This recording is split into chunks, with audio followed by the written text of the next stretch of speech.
We're live.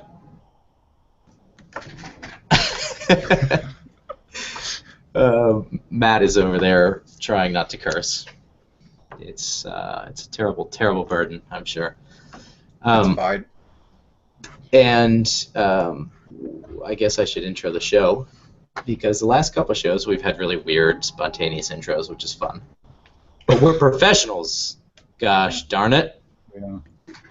So, hi everyone. Welcome to episode 20 of Undersampled Radio. What are you laughing at, Matt? No, I don't know. I just the professionals remark, I guess. I just said that we were professionals, and Matt was cracking up. He couldn't contain himself. So here we are, now that we've ruined our intro.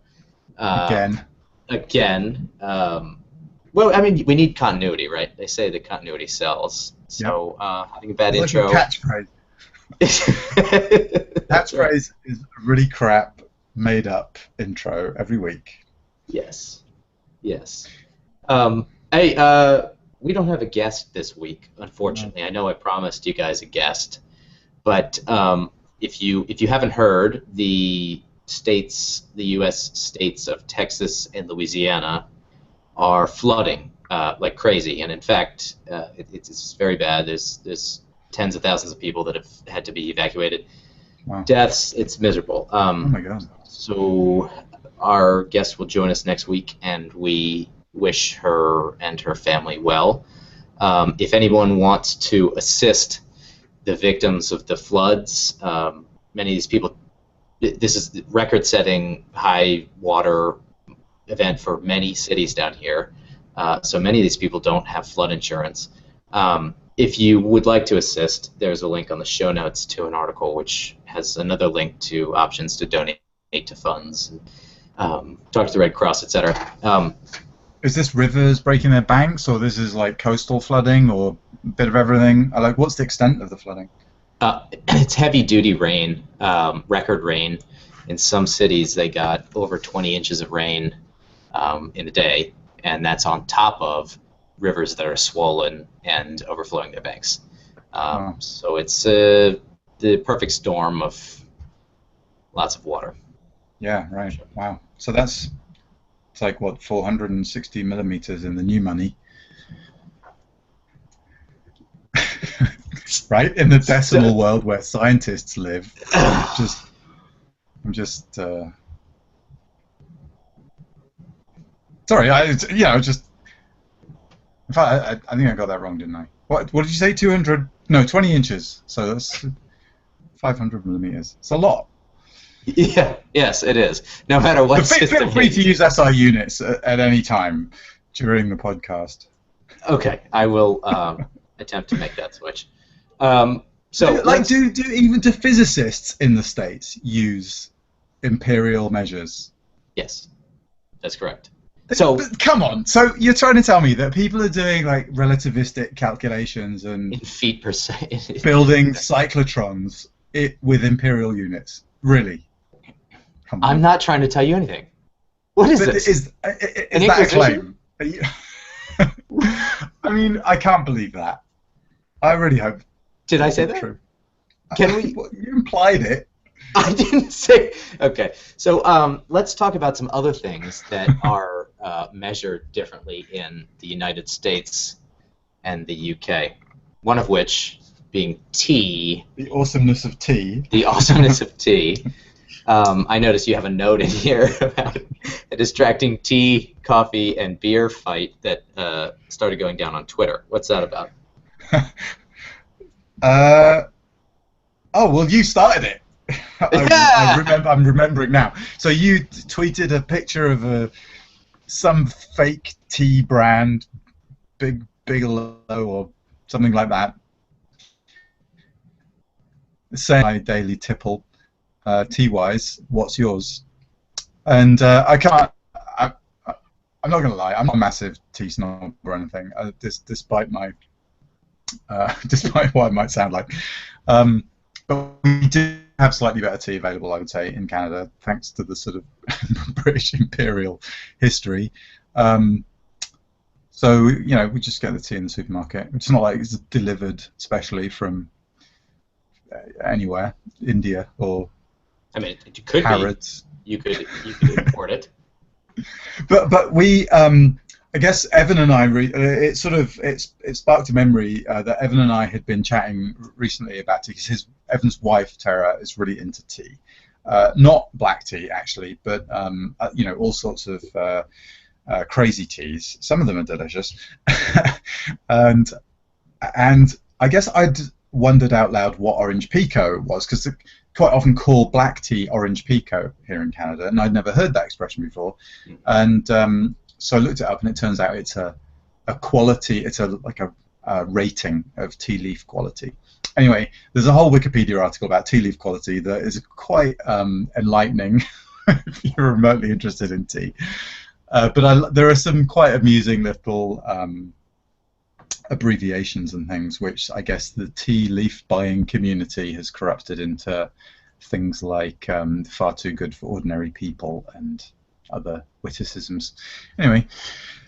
So if you want to berate Matt for not being a British tea snob, if you're British, that's acceptable. If you want to defend the U.S.'s beer quality, which is reputation. Yeah, so it moved on to beer, and I think someone said, well, it went to coffee first, and someone said, okay, so, in fact, it was Mark Tingate who was on the show recently, said, well, you guys in the UK only learned how to brew coffee about 15 years ago, and I thought that was probably a fair remark, and then someone, out of the blue, outrageously tried to claim that the US beer was somehow superior to British beer, which is just a farcical comment. Absolutely. It's absolutely true. It's absolutely true. I will not agree with you at all. And I would hope that many Twitter nerds will get on there and defend the US's beer position. With data, please. I'd like data, some visualizations. And he probably wants it in millimeters. I mean, that goes without saying. I didn't think I even need to mention that. Mm-hmm. This is a science podcast for scientists. The quality of America's beer notwithstanding, what's happening on the Software Underground? Oh, well, it's been, I guess... Wait, hold on one second. By the way, if you guys hadn't noticed by now, this show is just going to be weird, stupid, me and Matt yelling at each other. So if you want content, go somewhere else. Okay, Software Underground, go, man, go. Back here. So Software Underground, the famous Slack chat room that this podcast leans against occasionally, Swung.rocks, as you heard in the preamble to the show. It's been quite active recently. I think I didn't actually count. I should have looked, but there's almost 180 people hanging out in there now. I think a couple of weeks ago when I blogged about it and mentioned both the podcast and the Slack, that there were, from memory, 145 or 150. So, something like 30 or so people joined up recently, which is awesome to see. Several of them I knew already or recognized their names, so that's nice.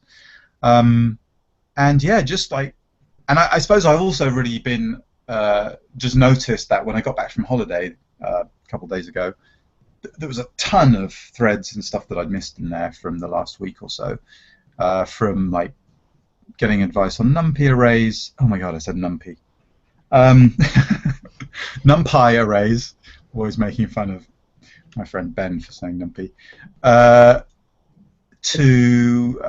Someone's built a sandbox, which is one of these awesome interactive sandboxes that you might have seen. Stuff about machine learning, and Graham's crazy sounding, I don't know what you'd even call them, but hardware hacking projects or something, and yeah, just lots of good fun. And I think Graham's dropped off the Hangout, so I'm kind of hoping he knows how to get his way back in. Until he does, I'm just going to wing it, and if I say anything awful or ridiculous, or Graham never comes back, I'm hoping he can edit things back together again. So another thing, I guess, that popped up on Slack recently was Graham and I were sort of brainstorming about things we could talk about on shows. Well, actually, I was going to say shows without guests, but podcasts we do with guests or just by ourselves, like this one. And there were lots of ideas there. Some of them probably ridiculous, but anyway, it'd be nice to hear from any listeners who have opinions about stuff we could chat about. But I'll run through. So there's a list of about 15 or so in the show notes, which you can find a link to on the website, undersampled.io, or on the Slack channel, swung.rocks. And I think I'm just going to stop now and get Graham back into this call, and he can hack stuff back together later. So excuse me for a minute while I communicate with the guy who used to be hosting this discussion. Hey Graham, what's up? Let's see what he says.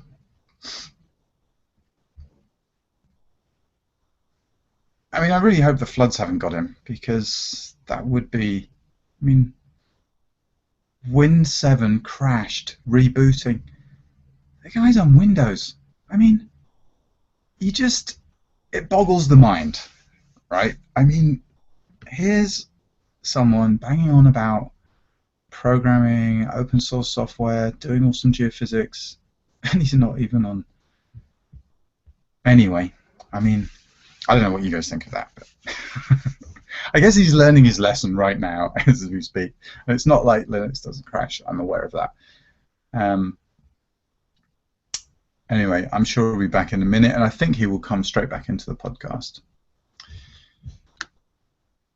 I suddenly felt like I was really droning on about those show games, as Graham's called them. Anyway, he was quite keen on doing a Jeopardy-style trivia game where I think we had to try and answer questions that came from the audience, but I think that sounds awful because it would be deeply humiliating for me anyway. So moving on, I quite like the idea of drawing pictures.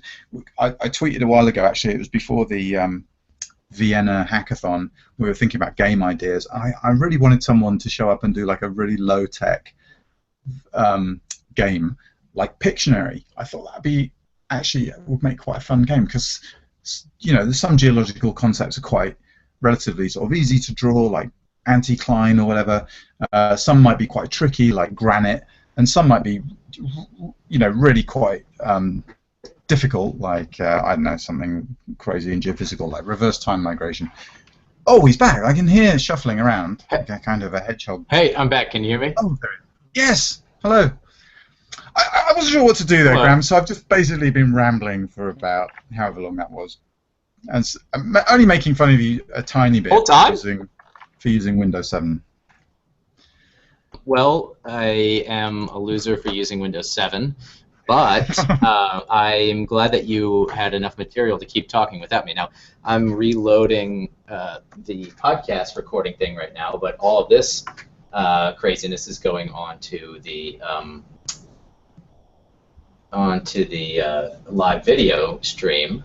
So thank goodness for that. Try something else here. So record. Ah, shit. Wait. I mean, oop, crap. I mean. Wait. So the podcast would have stopped recording while your Windows machine was fooling around with you. Yes. This is good. I think I'm recording again. I think I'm glad about that. And yes, all right, we're ready to go. So I'm going to edit that part out, and we'll be back on the roll here. So I need to pull up my show notes again, so I don't know where we are. So go ahead and keep rambling for a while. Well, luckily we have enough material in the show notes for a 4-hour show. Yes. Which I hope it doesn't turn into. I'm already getting a sore throat. Well, I'll talk now that I'm back. Okay. When I lost you, you just started talking about Software Underground. So let me say probably what you already said, and we'll go from there. Okay. So Graham, edit me back in here. The software underground at swung.rocks is now up to about 180 people. We've got tons of different channels on there and tons of cool information. Check it out. We've got several different notes. Matt put some notes in here about what we're talking about on the forum. We've got NumPy. I heard the NumPy thing earlier. No, it's NumPy advice. That's a Python package. If you've never heard of it, I'm sure you've heard of it. You're listening to Software Underground. What is this show called? You're listening to Undersampled Radio. I mean, you've heard of NumPy, I'm sure. Sandbox? What's the Sandbox node in here? Is that the one where they were doing the projector thing on the sand with the geologic modeling? You got it. I got it. Okay, that's really cool. Let me give you just in the little middle of this thing here. It's literally a sandbox, a physical sandbox. You have a projector, and is it a LiDAR system? No, it's a little, I forget the name, but it's the Xbox 3D camera controller thing. Right on. So in real time, you can move the sand around, and it will it changes the contours, like depth contours on the sand. It's really cool. We're talking about machine learning, obviously. If you haven't heard every single show, we've mentioned machine learning. There's some machine learning. There's a whole channel of machine learning on there, which is cool. You got to be you're into machine learning. You're listening to what's this show called? Undersampled Radio. Thank you. My Crazy Projects. I've got a oh yeah, there was we'll talk about it later, but it was a silly idea that turned into an awesome physics discussion. Thomas Martin, is he a friend of yours? Do you know him? We've communicated in the past. I think he wrote a blog post for us actually at one point. So yeah, we've chatted a bit online. So he's another one on there poking people about random computing stuff, trying to start a fight. It's pretty hilarious. So go check it out. Matt and I had a discussion the other day about what we're gonna do on the show, because I can't even remember the name of this show. You know, we got to do something fun on here, man. And what's it gonna be? What ideas did we come up with? Oh, you're asking me. Sorry. Who else? I don't know. You were talking to yourself a minute ago, or your future self. You were talking to yourself for 15 minutes when Windows 7 crashed. That is true. Well, strictly speaking, I was talking to our dear listener. May she rest in peace. So there were quite a few, and as I was saying earlier to the YouTube viewer, the full list you maybe want to go just look at, because I'm probably not going to touch on all of them. I know you were quite. Pick your least favorite. My least favorite. Well, the most intimidating, potentially humiliating one was your Jeopardy idea. Yes. Of fielding questions from Slack or Hangouts or wherever. Or I actually have an open window onto the street right here next to me, so I could potentially just take questions right here. And the drive-up window. Yes. Yeah. I could just hang a little sign out saying, geophysicist is in. And then attempting to answer them live on air, which I just find the whole idea of that profoundly uncomfortable. So it's coming from the man who knows so much science trivia and has written a couple of books about random sciencey things. So and he's worried about competing with me, by the way. I know nothing. So which is going to make this Jeopardy idea awesome. Oh goodness. Anyway, and then the next one, what I really like, because we talked a little bit about putting together a low-tech hackathon project before the Vienna hackathon in May, and the only idea I had, or I think it actually came from a chat with Steve Purvis on Slack, was Pictionary. Well, probably not allowed to call it Pictionary, but some sort of geoscience Pictionary, where essentially you try to draw geosciencey things, from easy things like hand lens to tricky things like granite, or probably impossible things like anisotropy. No, that would be quite easy actually. Well, reverse time migration was the example I used earlier. But I mean, you probably dream about drawings of reverse time migration. Yeah, I was thinking we could draw something even trickier, like portraits of each other, or of our favorite scientists. See, You found another way to turn a perfectly good idea into a horrible one. That's my job. I gotta keep we're all just humiliated. What else? Well, and then the hackathon idea for this year was papers and or figures to try and reproduce or scrape or liberate data from. And I thought trying to crowdsource what papers and figures to attack might be fun. 5 things the industry should do but doesn't, or doesn't do but should. My brain mixed that around. I guess it's the same thing. Book ideas. I quite like that because I have this tiny publishing company. We publish books in slow motion, which is so yeah. I've talked about before. Stephen King says that he starts with the title and tries to figure out a book from the title. Okay, I like that. You could do that about geoscience. Yeah, well, exactly. That'd be cool. Yeah, so book titles. How about that? Yes. Unsolved problems in exploration geophysics. That's a constant theme for me and for us on Agile. The 10 most important equations in geophysics. I think that would be a really fun thing to crowdsource / brainstorm. From sort of Hooke's law to Zoprit's equations, stuff like that. Weird signal processing. That would be a fun show to do. Most awesome weird Wikipedia pages to do with geoscience. I don't know if there's actually any other than the one that I'm just about to mention, which is list of unexplained sounds. It's a really awesome page. Most of them were recorded in the deep ocean, and it's thought that they're one of 3 things: either volcanic activity on the seafloor, icebergs either carving or scraping somehow on the seafloor or carving off, and or whales. Those are the sort of prevailing. And then I'm sure there's lots of other crackpot theories about whatever, aliens and giant squid. Yeah. Anyway, there's some highlights. That reminds me of someone that we should have on the show. I know someone who is doing some acoustic research in the ocean, trying to distinguish individual whale sounds and dolphin sounds. Wow. So not species. I'm talking about individual members of a pod, which is pretty cool when you think about it.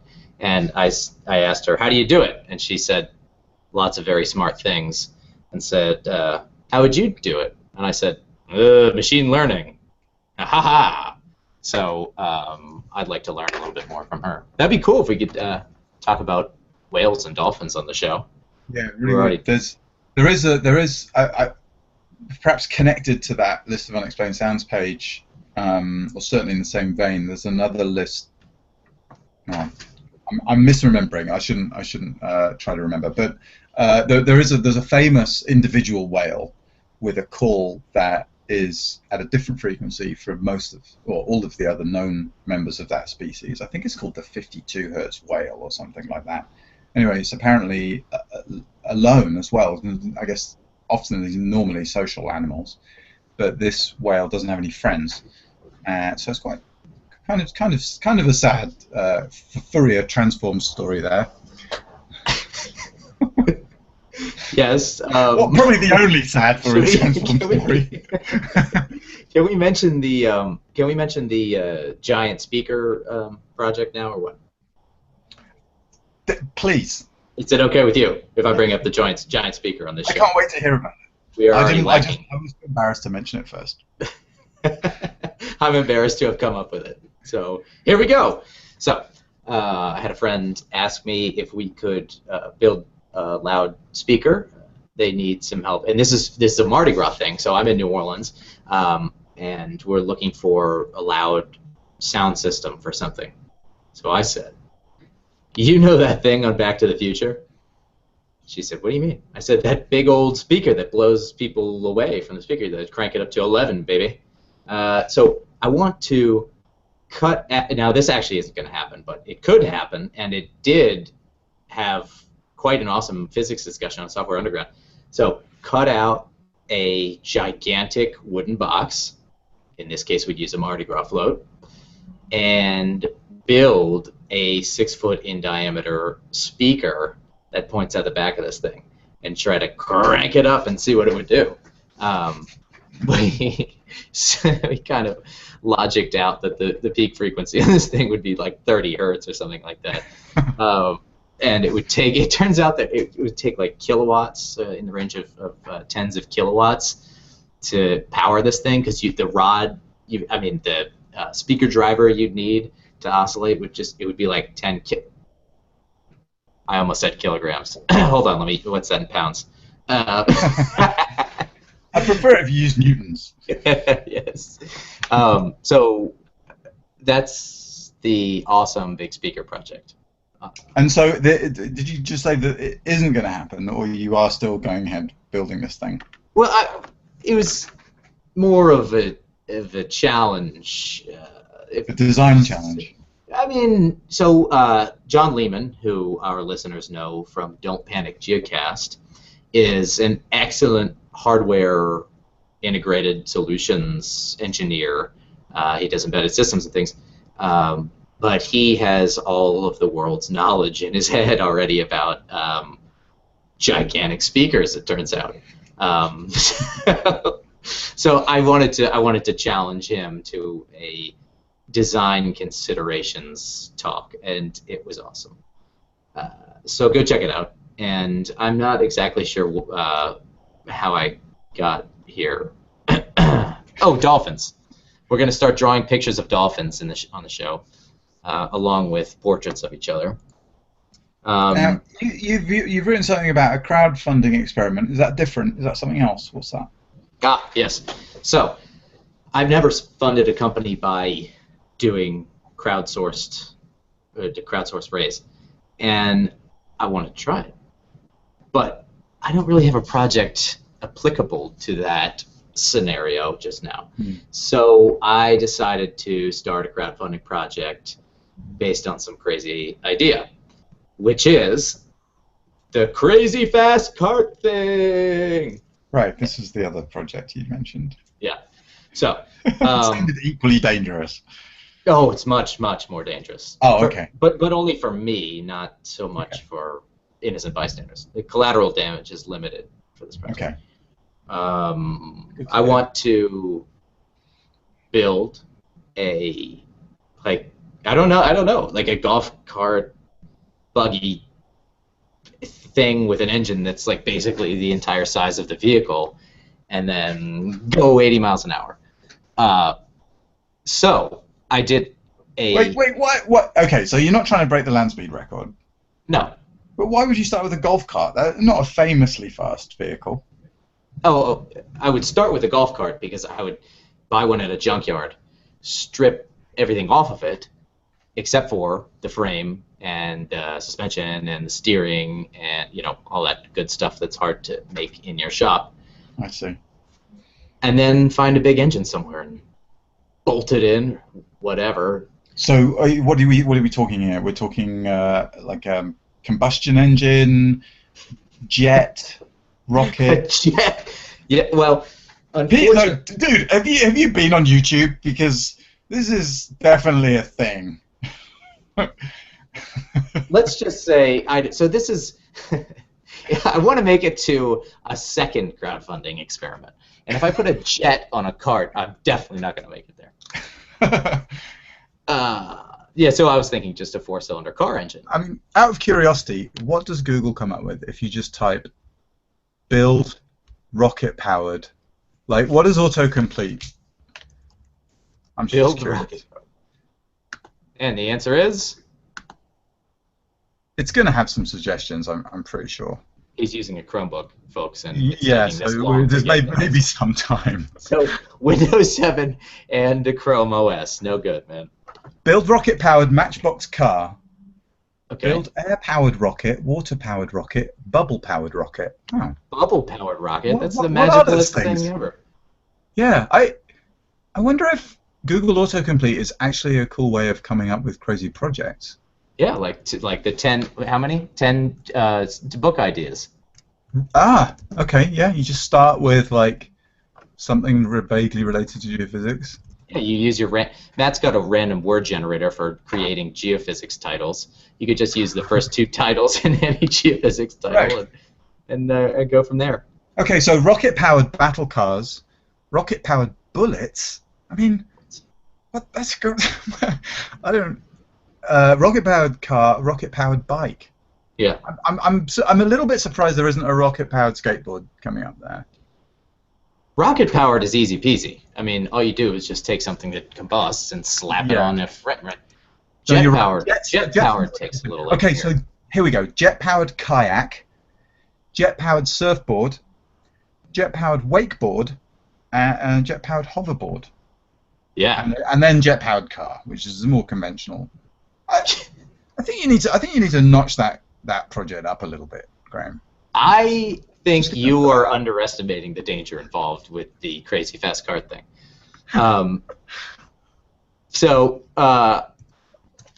I had an enjoyable experience, or not so enjoyable experience, whatever, figuring out the nuances of crowdfunding and reading about the rules, doing this thing. I'm sure. Cool. Yeah. So it's up there. There's a link to it in the show notes if you want to give me some money. It's just a link there. So which platform did you use? I ended up going with Indiegogo, which seemed the least. One of the other crowdfunding sites, which will not be named, but you could probably guess it's in the top 5 or probably top 3, denied my application because they said it was too dangerous for the investors. The person who donates the most money to this project, I'm just going to give them the card at the end of the thing. Because I just want to drive the thing around and full throttle. I mean, if I get 15 minutes of wide open throttle time, I'm all set. So I have no need for a heap of metal covered in blood. So they said, this other crowdfunding site said, no way, we can't. Our lawyers will just have a field day. So Indiegogo is. They were okay with it. Yes. Fantastic. Uh-huh. So go check it out. If you'd like to risk your life, give me some money. It'll be great. Yeah. So that's you're going to be doing a show in the future from that vehicle, I assume. From the card. I guess a very brief episode. Yeah, hopefully Windows 7 can keep up at 8 miles an hour. Anyway, so it was a fun project, and I learned something about crowdfunding, and now sort of only 50% hoping it gets funded, because if it does, then I'll have to build the thing. So let's see how it goes. What's you have a lot of notes in here about Rowan Cockett, who our listeners remember was on the show a couple of weeks ago. That's right. Yeah, go have a look at that show. It was a good one. I can't remember if we mentioned it at the time, but he was at the time in the process of writing, and it's since come out one of these tutorials in the Leading Edge, SCG's magazine, and it's pretty awesome. Well, it's really awesome, actually. It's about finite volume, the finite volume method, specifically with reference to DC resistivity models, and it's quite thorough. It's a bit longer than most of our tutorials have been. It is supported by their Simpeg software and comes with an I guess I should stop calling it IPython notebook, but a Jupyter notebook, as most of the tutorials do, that steps you through essentially reproducing the problem in code, so you can actually see how everything works. Tell them about the figures, man. Tell them about the figures. Figures, yeah, there's a couple of just really beautiful figures in there that essentially deconstruct equations and or sets of equations, derivations really, and step you through them with beautiful color annotations, and they're really something. So Rowan is a big, well, we talked about it on the show actually, that he's got a really great visual sense. That he's really, and is really driven by helping people understand difficult concepts. So if you want to see how he goes about doing that, I really recommend that you check out this. So it's the August issue of the Leading Edge, and all of those tutorials are open access, so you don't need to be an SCG member to read that content. And the content should also be in the wiki. I haven't checked that one's there yet. Anyway, Rowan is a lovely guy, loves hearing from people, so if you enjoy that stuff, do reach out to him if you want to know more about it, because I'm sure he's always willing to help people out. And I guess related to that, his company, 3 Point Science, has just released this very interesting looking Steno 3D project, steno3d.com. It's basically 3D Earth visualization in the browser, and looks extremely awesome, but I haven't looked at it beyond essentially what I've just told you, a couple of screenshots in Software Underground. But yeah, I did play with it. Yeah, you did? And it's awesome. Okay. You can browse through their open models, and it's really, really neat. I mean, it's built for visualizing any 3D data, and you can... it's just amazing. I mean, it comes in... You use it in Jupyter, and you can just rotate and manipulate the 3D data and see how things are interconnected. It is again a visual tool to help you manipulate and understand complex concepts. And it's quick and it's easy. They have an example on their site. When you get the package, it comes with an example, and you can just manipulate the example to build your own thing into the platform. Your own data into the platform, and it's cool, man. So go check it out. It's lovely. Great, because I mean, 3D visualization has definitely been a bit of an unsolved problem, I would say, in kind of everyday computing for regular hackers, so to speak. It's been a tricky thing to pull off. Maya VI, MThought's sort of solution for Python in that space was always, I found, just a tricky thing to wield. So yeah, it'd be great to see Steno 3D take off. Really important step, I think, for our community. So yeah, check it out. Yes. What is a tensor, anyway? Yeah. So this is like John's blog, John Cook. Is that what you're referring to? Yes. Was that the segue? I missed the segue. Every single time. Okay. So, hold on. Let's pause for a second. Let's take a moment of silence for segues. The death of segues. Okay, good. Continue. Tensor.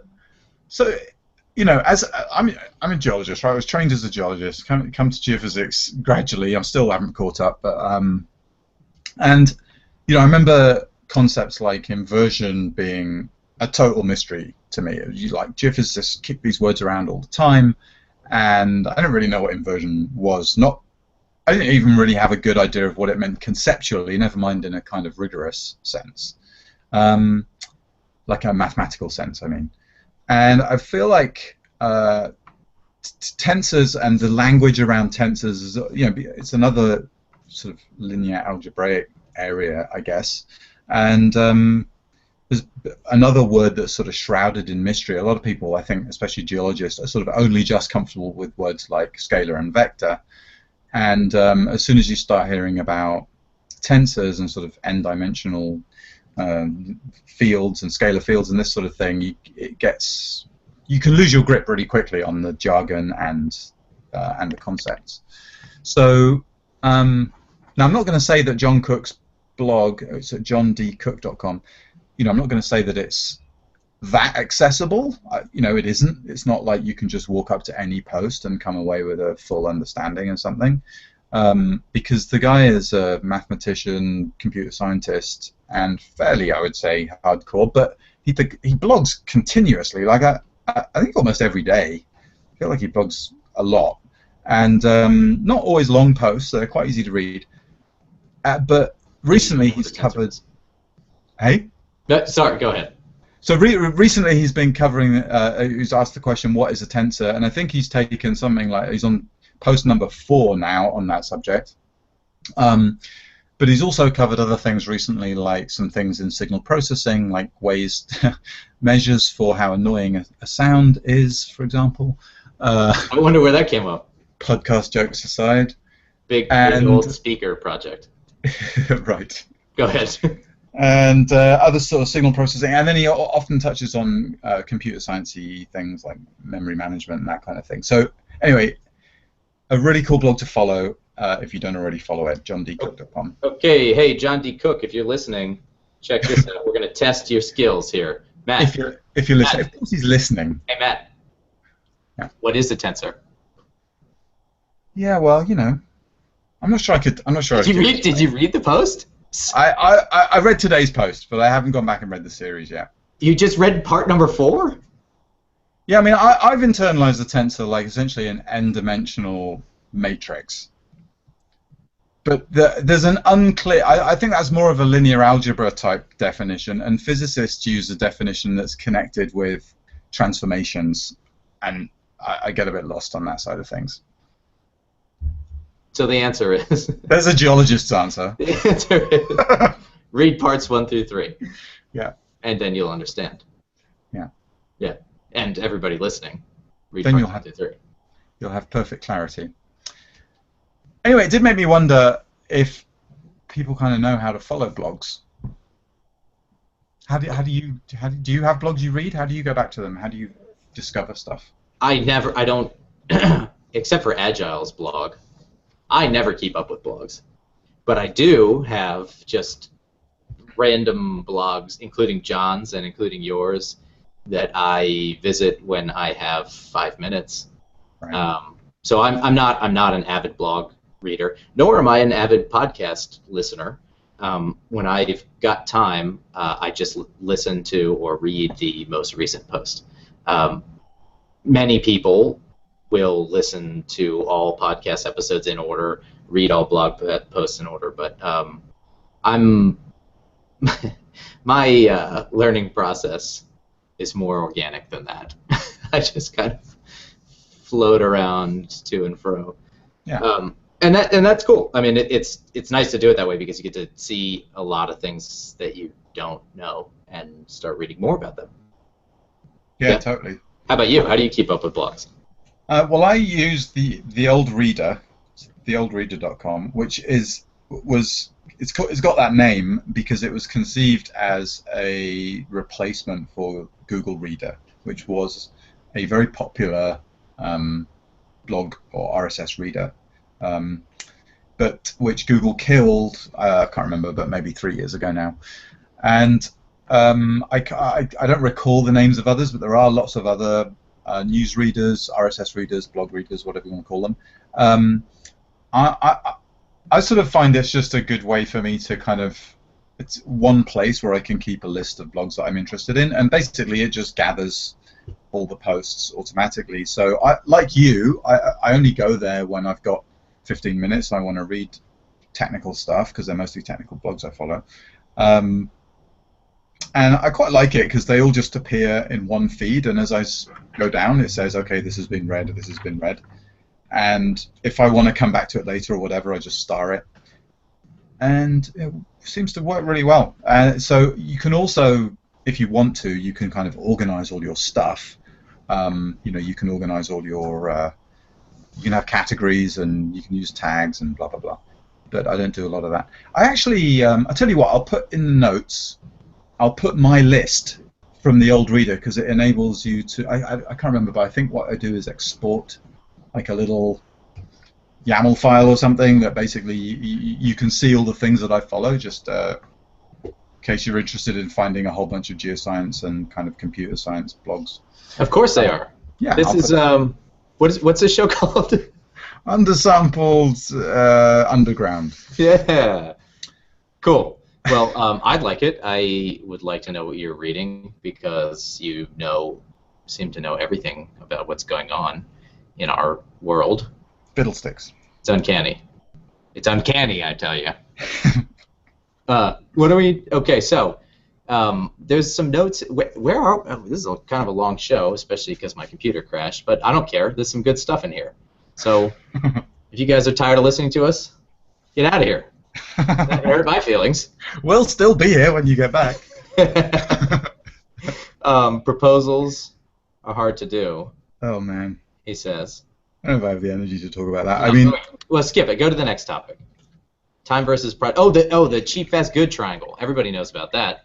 Okay, the cheap, fast, good triangle, folks, if you don't know, is a concept that I learned about in construction. Yeah? Where's the first place you heard about it? Construction? No, I think it's project management. Ah, yes. Okay, so the triangle is one corner is cheap, one corner is fast, one corner is good. Right? Yeah. And you have to sacrifice. Pick any two. Wait. Is the what? Don't tell me we stopped recording half an hour ago. No. Wait.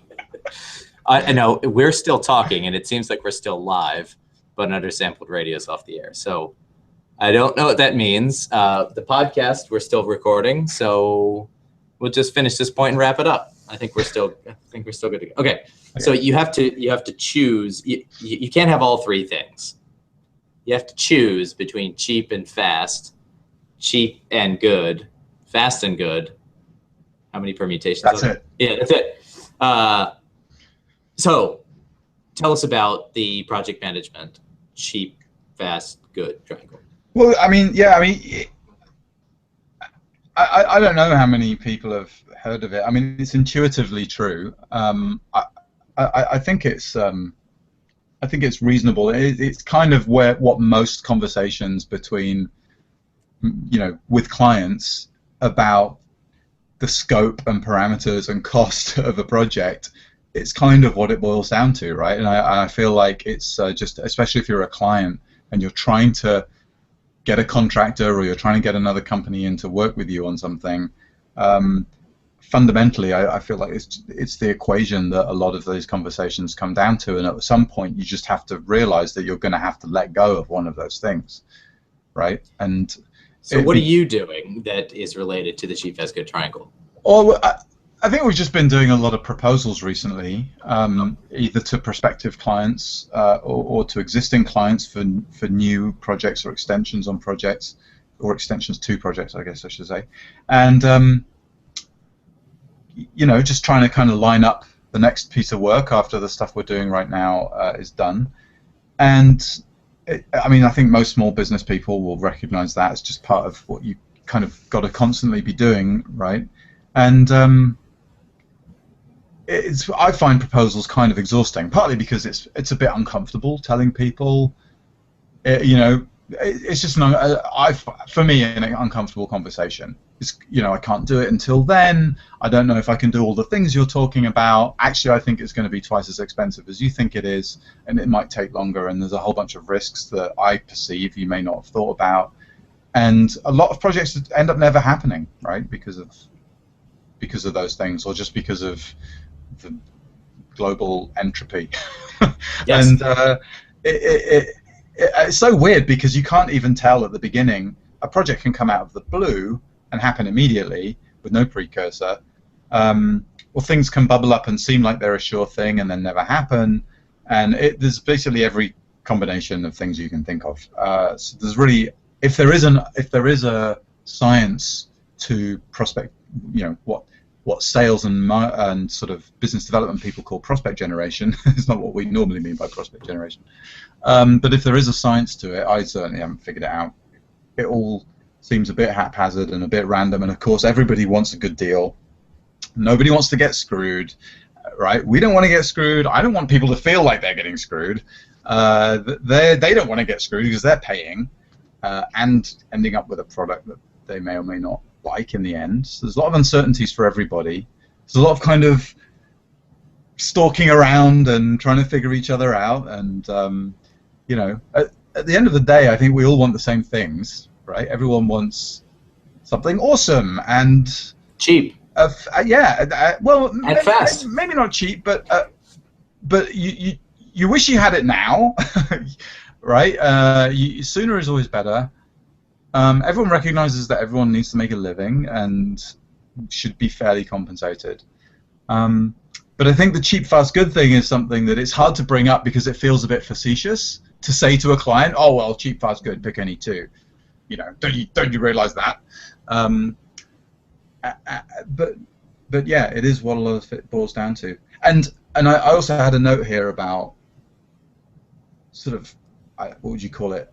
ways of billing, I guess, ways of monetizing, getting paid for a project, because I feel like it's especially a thing in oil and gas because they're often, well, it gets harder as you go upstream. So we'd all like to be doing value-based billing, right? If I made $1 million difference to your company, I would love to be doing really well out of that project and not just getting paid